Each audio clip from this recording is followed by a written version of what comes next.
예수님을 믿음으로써 의로워진다는 가르침은 하나님이 유대인만을 위한 하나님이 아니라 이방인을 위한 하나님도 되신다는 것을 증명합니다. 하나님은 할례자든 무할례자든 믿음으로 말미암아 의로워진다고 말씀하십니다. 믿음으로 의롭게 된다는 사실이 율법을 파기하는 것은 아닙니다.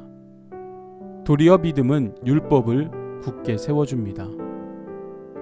우리가 믿는 예수님이 율법을 폐하신 분이 아니라 완성시키신 분이기 때문입니다. 마태복음 5장 17절은 이렇게 말씀합니다. 내가 율법이나 선지자를 폐하러 온 줄로 생각하지 말라. 폐하러 온 것이 아니요 완전하게 하려 함이라. 율법은 우리에게 구원을 제공하지 못합니다.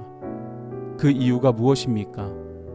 예수님 이외 그 누구도 율법을 완전하게 수행할 수 없기 때문입니다. 어떤 사람은 복음은 이방인이 구원받는 길이고 율법은 유대인이 구원받는 길이라고 생각합니다. 그렇지 않습니까? 무할례자 즉 이방인에게만 아니라 할례자 즉 유대인에게도 구원의 길은 오직 예수님의 복음뿐입니다.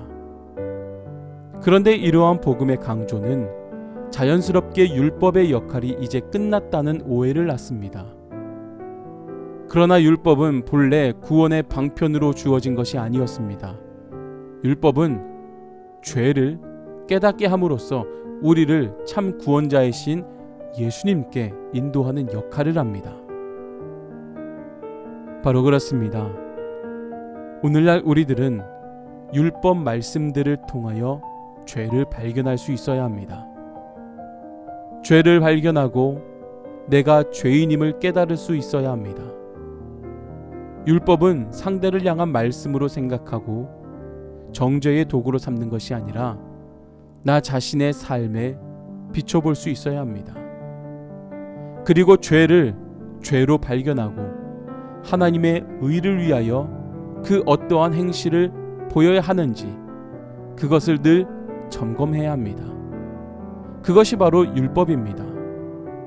만약 율법이 사라지고 파기되었다고 생각하는 것은 나 자신을 돌아보지 않겠다는 의미와 동일합니다. 율법을 통하여 나 자신을 돌아보고 예수 그리스도께 나아갈 수 있는 거룩한 말씀이 되어야 할 줄로 믿습니다. 율법이 있기에 예수 그리스도께 나아갈 수 있습니다. 그리고 율법을 완성시키신 예수 그리스도께서 율법을 통해 깨닫게 된 나의 죄를 해결해 주심으로 우리 역시 거룩으로 완성시켜 주시는 것입니다. 유대인에게나 이방인에게나 하나님은 언제나 동일하십니다. 그러므로 구원의 방편도 차이가 없습니다. 유대인이나 이방인이나 믿음으로 말미암아 의롭다 여김을 받고 구원을 얻는 것입니다. 그렇기 때문에 율법을 지켜야 어떤 조건을 충족시킬 수 있다는 그 생각은 잘못된 것입니다. 율법이 구원의 길이 아니라는 사실 역시 유대인이나 이방인이나 동일한 것입니다. 그렇다고 구약의 율법은 이제 완전히 무시해도 된다는 생각, 그러한 생각 또한 역시 잘못입니다. 이러한 생각은 자칫 우리를 방종에 빠지게 할 수 있습니다. 그러므로 믿음과 율법에 대해 바른 생각을 가지고 신앙생활을 해 나아가야 합니다.